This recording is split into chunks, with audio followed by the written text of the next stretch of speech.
Hey, it's the Nerdy Sports Fan here, and we're talking NFL Draft. We're starting things out with my hometown favorite team, the Buffalo Bills.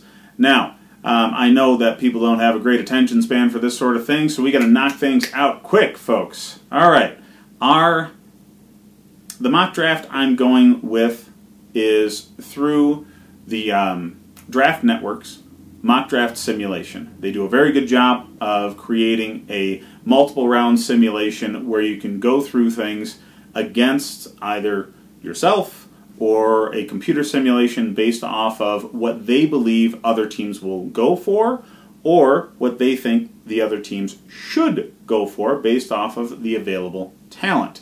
So it gives you some options, and regardless of which model you go against, there's usually not the same thing happening twice.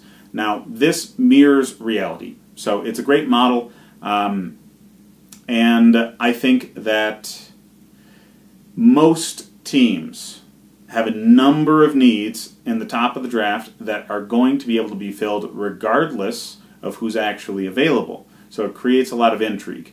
For the Buffalo Bills, they have the 9th overall pick, and based off of what they did in free agency and what they still need, and the talent that's available in this draft, specifically in the defensive front seven, I think their 9th overall pick will be Ed Oliver.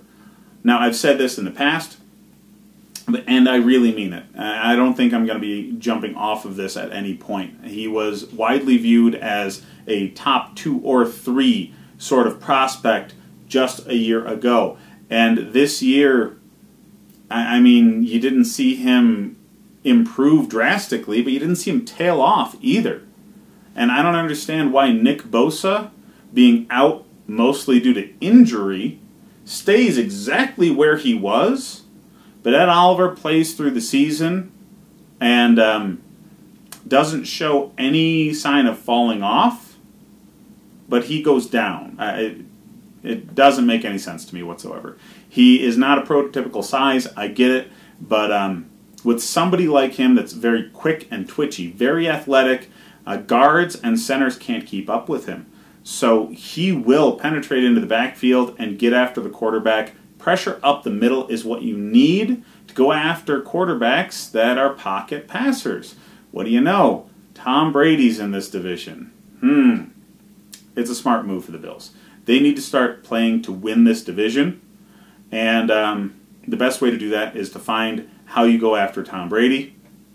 How you go after Tom Brady is very simple. Pressure up the middle. Constant pressure with your front 4. Not blitzing. So you need defensive tackles that can get into the backfield. And now going into the 2nd and 3rd rounds, you still have a lot of talent. A lot of talent. So the end of the 1st round, through the 2nd round, through the beginning of the 3rd round, all pretty much the same tier of talent. So in a lot of mocks, you see all these people interchanging.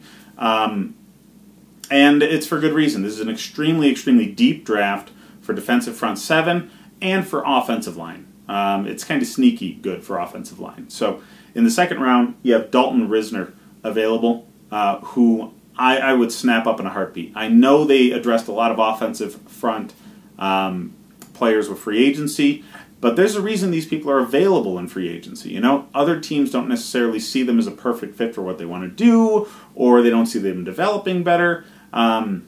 So getting a very strong offensive tackle with that 2nd round selection would be a great, great idea for the Bills. And going into the 3rd round, pick 74, there's going to be some edge rushing talent still available that normally would not be that talented, that deep. But again, very, very deep draft for defensive front. So I went with Ja'Kai Polite, a Florida edge rusher. He's going to be great to fit in with an aging defensive end in, oh man, I am blanking, Jerry Hughes. Hughes is on his way on the backslide of his career, okay?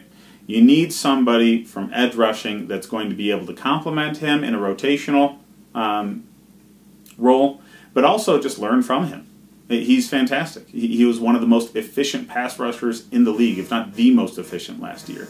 So getting somebody like Polite to learn from him is great, especially considering Murphy didn't do so hot last year after his free agents acquisition the previous offseason. Well, that's what I got for the top 3 picks for the Bills. Look at my remaining videos for the AFC East and NFC East coming out today as well. And further in the week, we'll be knocking out other divisions, 2 divisions at a time until draft day.